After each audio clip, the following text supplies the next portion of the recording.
Hey, this week we sit down with grappling phenom Nicky Rodriguez and we find out the tips and tricks that made him one of the best in the world and why the Danaher Death Sqaud really broke up. Check this out. Hey, what's up? Thanks for joining us today, guys. My guest, BJJ Badass, the black belt slayer himself, and Instagram's #1 shirtless BJJ model, the very dapper, very attractive Nick Rodriguez. Nick, thanks for joining us, brother. Yeah, I appreciate you guys having me, man. It's good to be here. Yeah, man. So, you know, like you've got such a crazy story, right? Like anyone that's involved in BJJ has heard your name, and I think the most prolific thing they go is, this guy's beaten the shit out of black belts since he was a white belt, since he was a blue belt. You're a purple belt. You're a runner-up in ADCC. How did this exposure to grappling, and let's start with your wrestling career, begin? So I wrestled, I'm from Jersey, so our state sport is wrestling. You know, high school wrestling in Jersey is like Texas high school football. So, like, I want to start by saying, like, I'm accustomed to big competitions, you know, to having, you know, 5,000-10,000 people in the crowd at state tournaments and national tournaments and stuff like that. So, like, me going from, like, not a professional athlete to being a professional athlete is, like, typically, you know, people can't handle the pressure of competition and whatnot. But it kind of just came easy to me because I became accustomed to it throughout wrestling in Jersey. So I wrestled since I was about 12 years old, all the way through till freshman year in college. I did a year Division III, and you know, I had some success. Like, I was ranked nationally. I think I was like ranked like 12th in the country as a freshman, but never placed or anything like that. But what I did do is keep practicing. Like, you know, although I was, you know, done wrestling in college per se, but, you know, I would still go to local high school and local community colleges after my freshman year in a Division III school to, like, practice and just kind of keep growing. But I really found jiu-jitsu through a bouncing job I was doing. Like, I was at a college bar, a place called Landmark in Glassboro. And I was bouncing with the bouncers, and, you know, the talk of, like, who's tougher comes up. And a few of the guys trained jiu-jitsu, and they were like, dude, but, like, your wrestling is pretty much inadequate compared to my jiu-jitsu. So I had to take them up on the offer, and I pulled into a practice one day, and you know, there was, like, some purple belts there, and I literally just beat the shit out of everybody. Like, I mean, granted, it wasn't a world-class athlete. You know, it was just regular, like, hobbyist training jiu-jitsu. But So you were still crushing, like, guys, even though you had no actual BJJ experience. You just went in with a wrestling background. No BJJ experience. I just do, like, keep my head and my neck protected and try to pass guard, take it back. Pretty much I could take everybody's back right away. With no training? And, you know, I didn't know how to do, like, rear naked chokes and stuff, but, like, getting to the back was regular for me. That's, you know, my job in wrestling was to take down, get to the back. Right. And so that came really, really easy to me, like, getting to people's backs. And there's something to be said, like, for my athleticism and stuff. Like, not everybody is able to move how I move. So, like, at a heavyweight weight class, like, before I even really knew jiu-jitsu, I could just out-athlete most of these guys, you know. So I'm not talking about the guys that are, like, you know, winning ADCC, but, like, just most of the black belts that, like, don't train every day and are just kind of obvious. You know, that was, like, I was just more athletic than them. So regular people dealing with the pressure of, like, a superior athlete, you know, it's kind of hard for them. So I started training jits, and, like, I would hop around a couple different schools in South Jersey. Like, I was pretty much trying to find a room that, like, was hard for me. Because, like, I went to, like, 5 different schools, and it's kind of the same thing. I just hopped in there, and it was too easy. Like, I take these guys back, I choke them, and, like, I didn't know anything. And, like, you know, was this all no gi, or was there dealing with me? So I wasn't as welcome, I guess, in, like, everybody's gym, because he just had this big guy smashing people, and that's all I was kind of accustomed to, you know. So were these schools you were going to? Was your first exposure to jiu-jitsu no gi, or were you crushing guys also in a gi? Because it's a, you know, with the gi only. I never different. Really. Okay. Yeah, I never really put the gi on. Like, once I signed up at a school, so my first school I signed up at was called South Jersey BJJ. They're mainly gi oriented and built for hobbyists. So I put the gi on a couple times, and, you know, like, I could still manage because I'm an athlete, but it wasn't as fun for me as no gi. So I literally just started showing up to the gi classes in no gi uniforms, and they just kind of let me slide. Just like, so Yeah, that kind of started the trend at that school at least. And yeah, dude. So South Jersey BJJ, the guy that owns it is a black belt under Ricardo Almeida, and Ricardo Almeida is a Renzo Gracie black belt. So I kind of luckily, I fell into the Renzo Gracie Association. Um, I want to say my second week of jiu-jitsu, I had signed up for our first competition. It was just like a grappling industries with some random black belts and stuff in there. And I did good, man. I subbed everybody. I subbed most of the guys. I think I ran up the score that was like 80 something points to 0. And Jesus granted, this is Christmas. just like regular black belts. These aren't guys that are winning the trials or anything like that. But it just like I did things like that, smaller competitions to help build my confidence. So So wait, off the back, 2 weeks into jujitsu, you're just training. I mean, how before you're crushing these black belts? I mean, you're glossing over that. That's a pretty spectacular fucking feat, man. I mean, like people train 10, 15 years, and even like the most generic black belt for the average person, they're going to crush 99% of the guys on the street. But then you've got this crazy athleticism that comes in. And do you feel like that was really your athleticism really helped you dominate a lot of the guys at that level in that tournament? Because you only had a couple weeks of jujitsu when you first competed. yeah, my first competition was like the weekend after my second week of jiu-jitsu. That's So 2 weeks in insane. the books of training, and I just smashed everybody, a couple black belts and brown belts in there.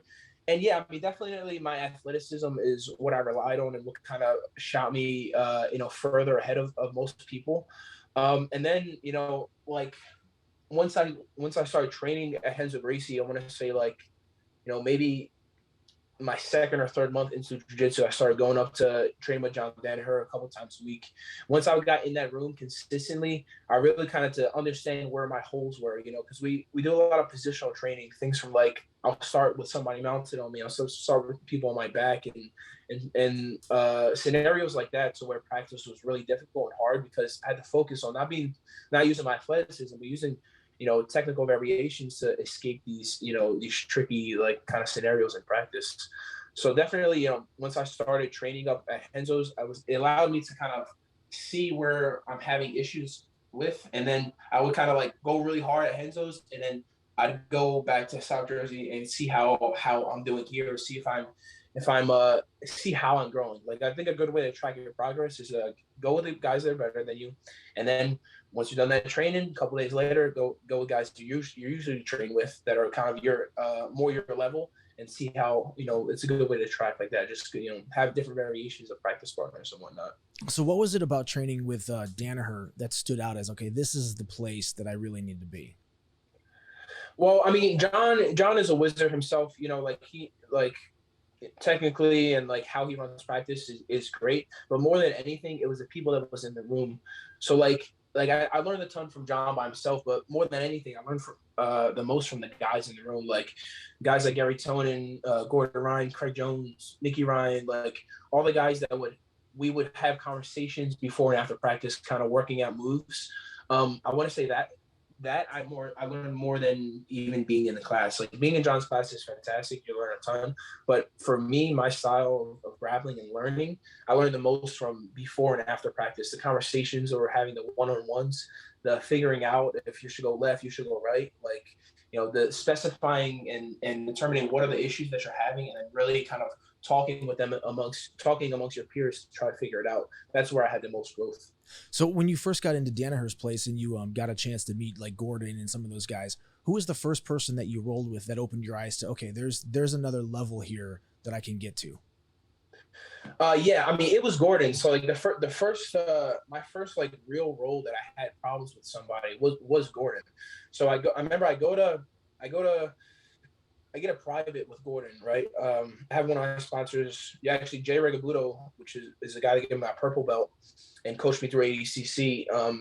He got me a private with Gordon. I take the private with Gordon, and Gordon's like, all right, tomorrow you can come back to practice, like come train with us, whatever. I was like, all right. So I showed up. How long And were the you training with first at this live point? round, what was that? How long have you been training at this point when you took your private with Gordon? I'm in like 6 or 8 weeks of jiu-jitsu. So And then I get super invited. new.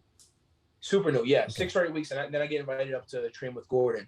So I go up there, I train with him, and pretty much the first round we did was a live round, and we started from the feet. I put him down a bunch. I'm a superior wrestler. Put him down. I'm able to like get a boot in, and he scrambles out. Essentially, I sit him down a bunch. He scrambles up every time. But if you're considering 80cc rules, it's not points at all.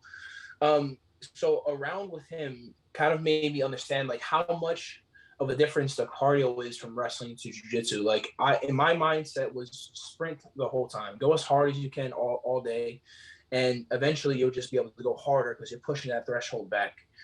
That's a kind of a different philosophy that a guy like Gordon's been using. Gordon uses more of a consistency in his pace. Maybe he instead of keeping 90 or 100% for minutes at a time, he can keep 40% or 50% for hours at a time. Mm-hmm. So I think having a concept like that is something that helped me in my grappling, helping me be more patient and kind of to be more aware during matches. And then, just grappling with him every day kind of reassured me like where I'm having issues, and like it let me know if I can have any kind of success with a guy like Gordon, competition is not going to be a problem for me. So I would always rely on that. I'd have, rough days in practice where I get choked and it was just hard practice. But I keep reminding myself, like, this guy's the best. Competition can only get easier from here on out. So kind of that mindset helped me be more comfortable when going into competition. And on top of that, I just relied on my training in the sense that I knew I wasn't missing any days. I knew I was in the gym as much as I needed to be in order to, have the success that I wanted. But as far as like, who opened my eyes to help me realize the different levels of jiu-jitsu, definitely rolling with guys like Gordon and Craig helped me to see, how far or how close I am to being to the top. So when you're rolling with guys like Gordon and Craig, do you feel like, you know what, if I can hold my own with these guys? I was just talking to Jens Pulver, and one of the things he was talking about, and it's kind of something you hear a lot, is, my teammates are the baddest motherfuckers in the world. And if they're kicking my butt and I'm used to it and I can use that as a barometer, does it just give you supreme confidence going forward into different competitions? Yeah, exactly. I think some of the best grapplers in the world like kind of get a little stagnant because they're used to being the best guy in the room. Right? They're used to being the alpha that walks around and has easy rounds with everybody because they're used to just dominating. I think if you put yourself in a room full of sharks, man, it really helps you to kind of weed out the weak, and it builds your confidence to say, like I was saying earlier, like, man, if you have success with a guy like Craig Jones, you're escaping and you're surviving, man, just about going live with anybody else on the planet, it's going to be way easier. So yeah, it's like a reassurance that like, I'm doing good in practice. Competition, it can get harder than guys that I'm practicing with. So it just gave me much more confidence in stepping on the mats once it's go time, because I knew my capabilities against these guys, and I knew that the guys I'm competing against, especially in the heavyweight division, there's a lack of technique and a lack of effort. Like a lot of the heavyweights are lazy. So I took the mindset to competition to outwork them. Use my win by strategy, and so I'm technical enough to win by submission. What was the biggest takeaway from that private with Gordon Ryan? What did you walk away and go, this is what I need to work on? Was it just the tempo, or were there some technical aspects that you saw in your game? I mean, the private with Gordon, I didn't really learn much. I really just did the private so I could get invited to practice. That was like my main goal doing the private. So I learned more so from the practices, like seeing where I'm at, and just like from there on out, I just kind of skyrocketed my progress. But the first private was literally just like so I could meet him and he could invite me to training, and that was definitely a success. So did you make the switch full time to Danaher's Death Sqaud pretty quickly after that, or were you bouncing back and forth between places? Yeah, I mean, like pretty much as soon as I started jits, like I think after my first competition, I just quit like all my side jobs I was doing, and I would just like focus on making just enough money so I could pay for training. Like I want to say my biggest expense was going up to Hensel's. Like, as a 20-year-old kid, like not having a job, I had to rely on different things to try to make money, and it was expensive going up to Hensel's every day. I mean, it was like I didn't spend less than $100 a day as far as like gas, tolls, food, train ticket, parking. And on top of that, it was long commute, 135 miles one way. So one way? I'd be in the car most days 6 hours, 3 hours up, 3 hours back, or at the least it'd be 2 hours up and fucking 4 hours back on rush hour. So, most days I drove for 6 hours a day, and I'd understand like how fucking dramatic that is. But to me, if I could get in that practice room as much as possible, like, the 6 hours driving was worth it for me. So you're going 6 hours, was it 5 days a week? Yeah, it was. I mean, it was like 2 or 3 days a week until I won the trials, and I could afford to go every day. So it was like 7 days a week. Man, did you ever at any point just think about kind of sleeping closer? Because 6 hours is crazy. That cuts into so much of your training. Well, I mean, the rent. The thing is, I'm living rent free at my parents' stuff at the time. But the rent in New York is, you can't. One bedroom is like $2,500. So right, and that's when you got to live with 4 roaches. Able to do all that. Yeah. Yeah. So okay, so you're going to Danaher's, and how long are you training in these sessions when you're getting up there for 3 hours?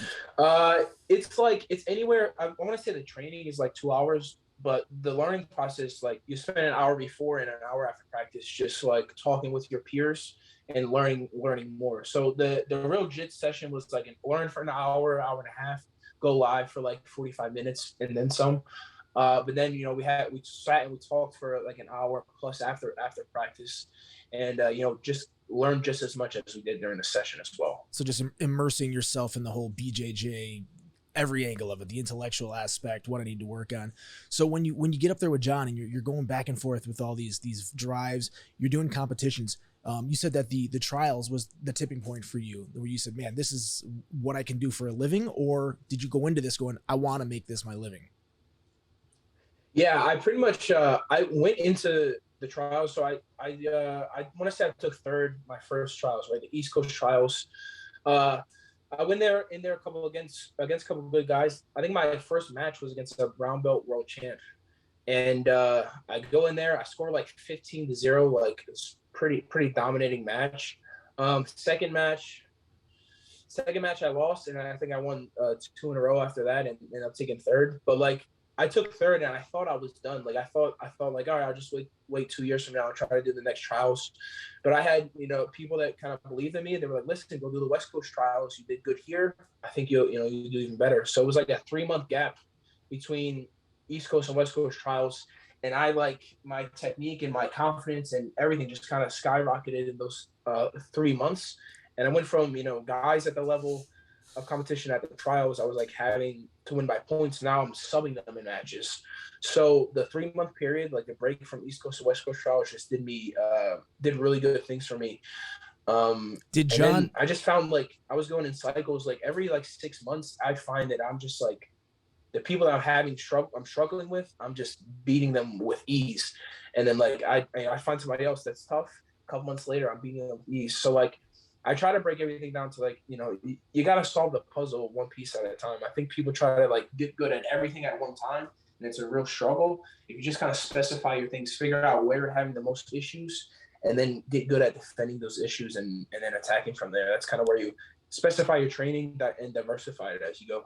Yeah, I mean, we'll go back to the trials in a second, but that's one of the things that like really good coaches talk about, because it's hard once you're that best guy in the room to put your ego to the side, because you can feel confident, I'm kicking everyone's ass, but are you really getting better? Because you need those guys that you can mop up on. You need the guys you can try new techniques on, you can expand, but you need the guys that are going to push you too. And when was John coaching you for the East Coast trials? Was he physically there for that?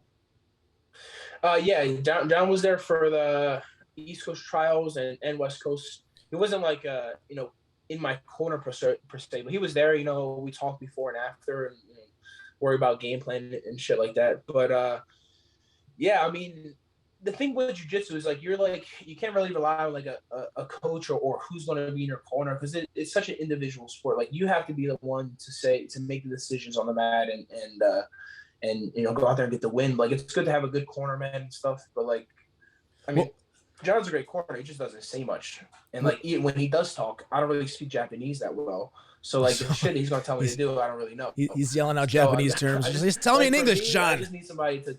Yeah, I just need somebody to keep track of time for me, and let me handle it. So that wasn't really a worry for me, but yeah, man, those guys just really helped me skyrocket in every way. After the East Coast trials, did you go back with John and have a discussion and look at your footage and say, let's specifically work on X, Y, and Z, or did you just go, you know what, let's just keep doing what we're doing, and then hopefully next go around in 6 or a couple months here, we're gonna have a better result? I mean, it was more so me figuring out the issues that I'm having, in practice and in competition where I was struggling at, and then kind of closing the gaps from there. Like, yeah, I want to say I definitely recognize the issues that I'm having. I don't think I ever had John say like, "Oh, you're having an issue here. Let's work on this." It was me like I figured out the issue. I asked John how to fix this issue, and we go from there. It's definitely there's an independency to the sport for sure. You also don't want to be the guy that's asking a million questions. What was the biggest takeaway from your East Coast to West Coast that you worked on that was like, this is what I really need to fix? Um, avoiding the leg entanglements because I didn't have enough time to get good at like attacking the legs. So I was like, all right, short time. Let me get good at defending the legs so I can keep in a dominant position. I worked really hard on like my cartwheel, back takes, and some other like knee cut variations. Again, those are like athletic movements, not super technical, but they got the job done. I think like in the heavyweight division, guys are just used to not trying that hard. So when you have a guy that's going to go out there and go hard for 10, 15 minutes, it's like it's exhausting to this guy. Well, it's most just, of the time, my game plan is to get you exhausted, and then I'll start really trying. yeah, I mean, anyone that watches you're hitting the throttle from the get-go, man. I mean, that's one of the things that I think separates you from a lot of the athletes, whether it's MMA or whether it's jiu-jitsu. There's always been that like trade-off. The lighter guys, what they lack in strength and power, they make up for in tenacity and speed. And then as you get to the heavier guys, you see less of the body types that are like yours, the 6'3", 225-pound yoke dudes. You see these guys that are just kind of like, I'm 300 pounds and just kind of thick. And those guys aren't not necessarily, they're not used to being able to be in that frenetic pace. And also, I've always thought big guys like that, how often are they really on their back? When they got a guy like you, put them on their back, they're probably not working off their back a lot. They're not working off of these positions like getting mounted because they're bigger than 99% of the guys they roll with, and they're probably smashing the guys that they're rolling with. So I think that your athleticism, would you agree, helps put them in these positions that you can really just exploit? Yeah, definitely. I mean, the athleticism helps, and like if you put somebody down that doesn't want to be down. Like you have some jiu-jitsu guys that are great on their back, and they attack, they defend fantastic from the back. But then there's a point when they decide to stand up, and oftentimes the top guy just lets them stand up. If you keep a guy down that doesn't want to be down, it's not only physically exhausting, but it's mentally overwhelming to keep that guy down. So a lot of the heavyweights, like you said, are accustomed to being on the top and accustomed to smashing guys. You're not going to get on top of me if you're wrestling with me. There's not enough time for you to learn and become a better wrestler than me. Then I had to focus on, okay, how can I make sure I don't get swept? I got you with wrestling. I got you with not being able to sweep me. You're stuck on your back in your worst position. If you look at the heavyweight divisions, all the guys are terrible from their back, besides a guy like kind of Duarte or a couple guys in the heavyweight division. But for the most part, these guys are terrible from their back. So I knew going into the ADCC, like my opinion when I was watching ADCC was like, specifically in the heavyweight division, it's just a bunch of terrible wrestling.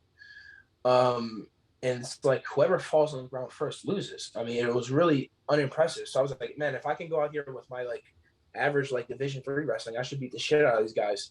And that's what happened. Everybody that tried to stand with me, I beat them, in the hand fighting, got them tired, and got into the positions that I wanted to. And then even like, when I had like the match with Cyborg, he's supposed to be a really good guard puller and like good at Toriandos and shit like that. And it's just like, I feel like I exposed a lot of people that like were known for being technicians, and in reality, we're just trying to muscle through guys. You can't muscle through me. You can't be more technical than me. So I just focused on shutting people down. I think my game plan now is to win in more dominant fashions. I'd really like to spend more time on controlling matches. Obviously, the submission's always the goal, but like really breaking guys down, getting them tired, and then I can start attacking submissions from there. Yeah, I think that like when you go into those matches, a lot of guys, they're just happy not to lose. They're fighting not to lose. They're not fighting necessarily for the submission at those bigger levels. You see a lot of the ADC matches, they're won by like a point, 2 points, a decision. It's rare you see guys like Gordon and Gary and guys like you that are just hitting the throttle right out of the gate because I think like Marcelo Garcia said it too. When you're being consistently offensive, it's so hard for your opponent to start mounting offense. They have to deal with what you're throwing at them constantly, but it takes a lot of oh shit practice in the room. I mean, GSP obviously has come up to train with Danaher and stuff, and when you're working out of those bad positions, does that give you that confidence that what, if I get put here, it's fine because I know how to get out of here and I can hit that throttle and I'm going to get you tired? Yeah, definitely. Like, if we're talking like arm bars, for instance, if you're worried about being stuck on bottom, worried about getting mounted, you might not go for the arm bar when it's available. But if you have confidence that, like, yeah, if somebody mounts me and gets on top, I can get out whenever I want. Confidence like that will give you confidence in attacking other submissions and kind of help to turn your match around. So I think, yeah, working out of bad positions, constantly being compromised in practice kind of allows you to excel in competition. So you guys are training in New York, COVID happens and everyone goes, shit, we can't train. How did the move to Puerto Rico come about? Who brought that up and who decided let's do it? I mean, really, Gordon was trying to save some money on taxes. So he fucking was like, all right, we're moving. John was like, all right, let's go with him. So we all was like, all right, let's go to Puerto Rico. So we fly down, we spent a couple months there.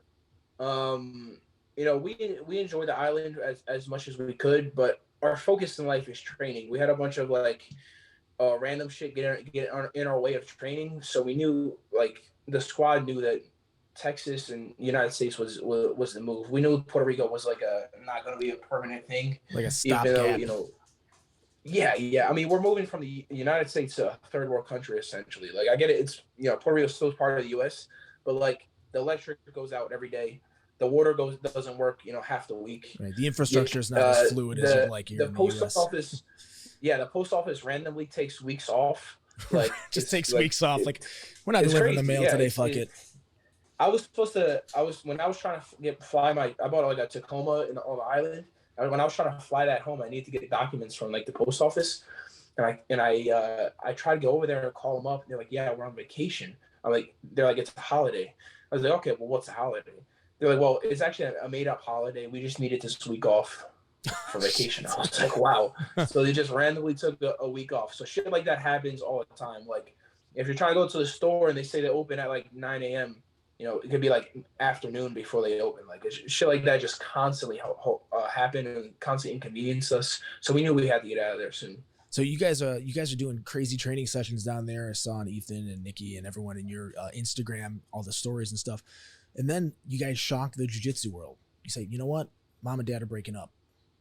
How did you guys decide to split that up? And is that a real thing? I got to ask you, a lot of people are like, nah, this is a marketing ploy. And I said, I don't know, man. I think that this might just be a different, it seems like, if it's a marketing ploy, it's we hate you. But that's not it. It seems like you guys are just amicably deciding to go different routes, unless I'm wrong. Yeah, there were some issues within the team. Certain people had certain issues with really one person. And, I think of any, you got to cut the poison out. Whatever's, hurting the team or hurting the majority of the people, you kind of have to eliminate that and focus on competition. So, at B team, we're focused on getting better. And that's about all we're focused on. We focus on training, having fun, enjoying the process of becoming the greatest grapplers in the world. And, we're doing our best to keep out all distractions and all negativity. So that's kind of our reason for just kind of doing our own thing. So do you know if because you guys are both in like Austin, Texas, right? Mm-hmm. Yeah. Are you guys going to have a working relationship, or are you going to be bringing guys up competing against each other? How do you see that dynamic playing out? I definitely see it being more of a competitive atmosphere. I don't think we'll be working together too much. I mean, are you going to train with Gordon for the next ADCCs? No, more than likely we'll compete against each other in Really? ADCC. I'm going heavyweight. I'm sure he'll go heavyweight as well. So no, we'll definitely, more than likely, I'll see him in competition before I see him on the practice mats. And do you think that's going to be all up and down the B team versus the Danaher Death Sqaud? Guys are going to be competing at that high level now, or you think? Yeah, for sure. And I think it puts a lot of pressure on the B team. You have the greatest grapplers in the world, or the GOAT essentially. Gordon competing against the guy that's been under him for the past 3 years. Like I had to compete against Gordon, but you know, I'd be lying if I said every day since I started jiu-jitsu, my goal is to beat Gordon, you know, like I'd be lying if I say that that wasn't true, you know. So every day I went to practice uh, with a specific goal, and that's to get better so I can beat Gordon. I mean, my goal is to be the best grappler in the world and nothing less, you know. So if that's an old teammate that I have to go through and to knock him out and get to the top, that's fine with me. So now that John's not your coach anymore, are you guys just kind of coming together? And how are you guys coming up with you and Craig and those guys? What's going to be the game plan? How do we evolve? How do I get to the point where during the next ADCC I can unravel the enigma that is Gordon Ryan's jiu-jitsu? Well, I mean, honestly, the learning was done majority amongst the peers. So like the group of us talking and teaching each other is where majority of the learning came from. So like John played a big factor in, you know, teaching us and helping us out initially and bringing us together more than anything.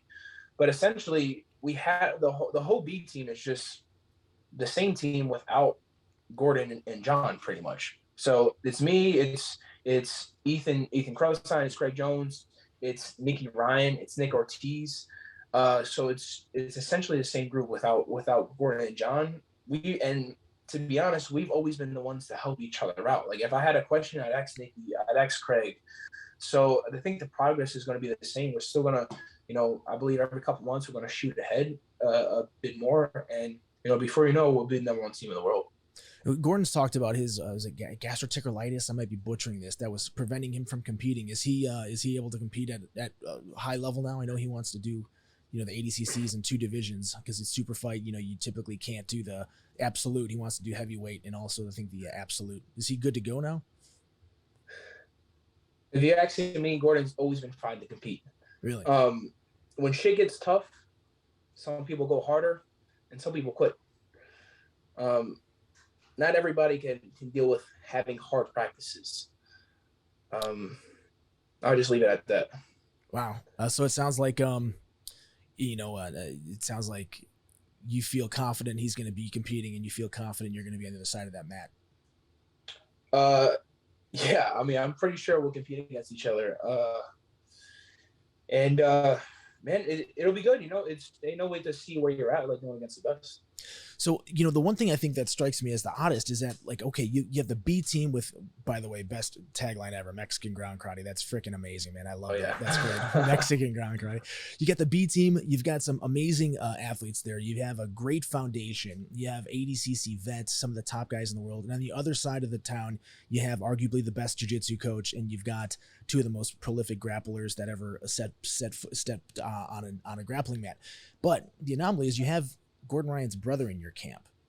How does that work out from a logistics point of view? Are you guys ever concerned that that's going to be some sort of a conflict of interest that, you know, hey, what are they doing over there? Well, or is that like they don't, I mean, how does that really work out in the practical world? I mean, I don't know the specifics of Gordon and Nicky's like, relationship, but I can assure you that Nicky has his best interest on making our team as best as possible. Making himself and our team as number one. And if you ask me, because that's Nicky's a powerful statement. It's a powerful statement. He didn't go with his brother to stay with you guys. That's huge. Like I said earlier, we cut the poison out for a reason. Nicky is a smart, intelligent young kid, has a whole world ahead of him, and we want to do our best to keep that kid leveled and headed towards the right direction.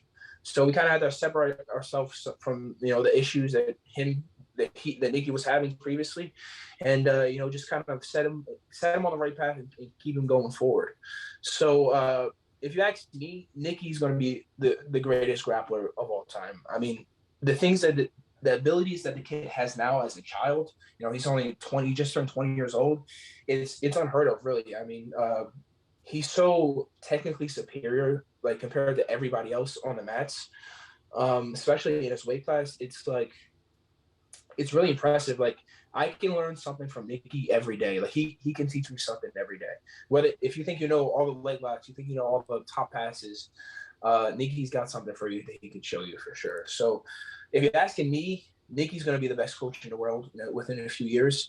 And, I think we really essentially adopted like a younger John Danaher. I mean, Nicky's very cerebral. He's truly more athletic than his brother, which is impressive to see because like usually brothers, kind of move the same, but Nicky's a real athlete as far as I'm concerned. Yeah, that's what I've heard before, and I think Nicky's even said that like there's guys that are great coaches, there's guys that are amazing competitors, and there's guys that are just amazing in the gym, and for whatever reason they can't necessarily turn that corner. And I've always heard from everybody that Nicky Ryan is really just like the biggest, baddest savage in that room, and that's his competition. Even though he's done really well, he still hasn't even lived up to the potential of what he has when you guys are training. Is that accurate? Yeah, I mean, if Nicky can compete like 50% of what he does in the room, if he can bring half of that out in competition, I don't think there's anybody in his weight class that can beat him. Wow, and he's getting big too now. He put on some size since he moved and started lifting. Yeah. In Puerto Rico, we put a big emphasis on lifting consistently throughout the week. Kids eating good, and he's a little banged up right now, but when he's healthy, man, he's really hard to deal with. So do you think that there's a possibility? Gordon talked about going to ONE FC and doing MMA, and I've said for years that I thought the highest ceiling for anyone in the Danaher Death Sqaud for MMA was always you. And I always thought of that because of the fact that you have such a phonetic, athletic pace that you look at guys like John Jones, who arguably didn't come to the UFC as the most technical in any one area, but that it factor, that athleticism, that ability to push the pace, that thing that's just a natural talent, and then you have a work ethic on top of that. Is there going to be a day we see Nicky Rod holding up a UFC championship belt? I think about this every day. Like fighting, I think about, I watch it constantly. I'm a huge fan of MMA. And the thought of me fighting constantly runs through my mind. I feel like I'm so close to being one of the greatest grapplers ever. It's like it would take I'd have to take a step back or so from grappling in order to pursue MMA. Because if I was to fight, it wouldn't be just to win some fights. It'd be to be UFC champ. But honestly, I'd much rather prefer to develop fighters and coach multiple fighters to become a UFC champ. I see myself in the future being not only one of the greatest grapplers, but one of the greatest coaches out there. I think my team and I can really help to develop fighters and develop champions, man. I really do think that we can make some UFC champions, and that's definitely in the books for a future.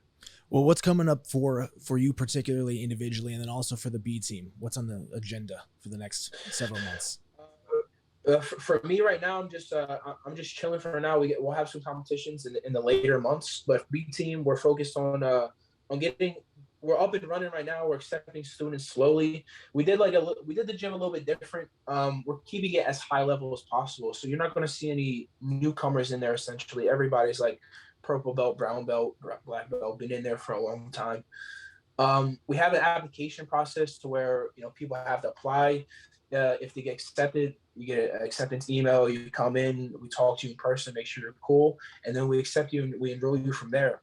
So, I guess our philosophy behind B Team is right. We want to make you guys the best training partners possible. We want to make our practices as hard and difficult as possible. We're not going to be there coaching you to help you get better for your own sake, essentially. We're going to be there coaching guys to make our practices harder. Because it's not like we're coaching and then we're just going to watch practice. We teach a technique. We're going to be in there drilling. We're going to be moving around. It's a very interactive class. It's really not been done before, So you have four superstars of the sport all in one class, all helping each other out.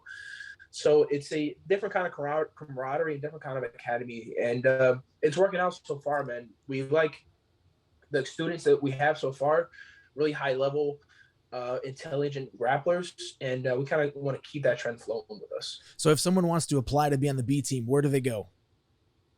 Just go to bteamjj or bteamjujitsu.com, or you can check out bteam jiu-jitsu on Instagram. The link's in the bio as well. And obviously, Nicky, you're on Instagram a ton. What's your Instagram handle so people can go stalk you and my wife can go see more shirtless pictures of you? Instagram is at NickyRod247. I also have Black Belts Flair, which is my little brand that I'm working on little by little, and Nicky Rod Eats, which gets weird amount of attention. But I really just post the shit that I eat, like the food that I eat, and I get a lot of feedback from it. So I just keep posting. Yeah, it's really simple. Really, there's really no like I don't have like any like strategic avenue for Nicky Rod Eats, but I just post the food that I eat, and people are super curious about it. So Do you eat super healthy or keto, or you just kind of go, this is what I'm in the mood for today? I have my days, you know. Sometimes we eat good, sometimes Some ice cream, crap, a bunch of Oreo. What a bunch of Oreo cookies there. Just you just start posting the pictures of the shit you're not eating, so everyone's just thrown off track. Like he eats ice cream sundaes every day. That's his. You can start a whole DVD collection on just like eating popcorn and just Cheez-Its and stuff and pizzas, and that's how you're gonna. And that's a great way to thwart all the other heavyweights because that's the diet they're on already. For sure. We got some diversity in there. For sure. Man, well, make sure you guys check out Nicky Rod. I'm always a fan. Gonna keep watching you smash everybody. Have to come check you guys out next time I'm in Austin. And I appreciate you being on the show, man. Taking the time. Look forward to seeing you progress and let us know if you're gonna get into MMA. All right, bro. Appreciate you guys having me. Cool, man. Thanks, brother. Take care. Yep. Hey, I want to take a second and just say thank you from the bottom of my heart for watching these videos. And if you like what you're seeing, please drop a comment, subscribe, hit the alert button. I'll respond to all those comments, and I love hearing your feedback. Give us a thumbs up. I appreciate it, guys.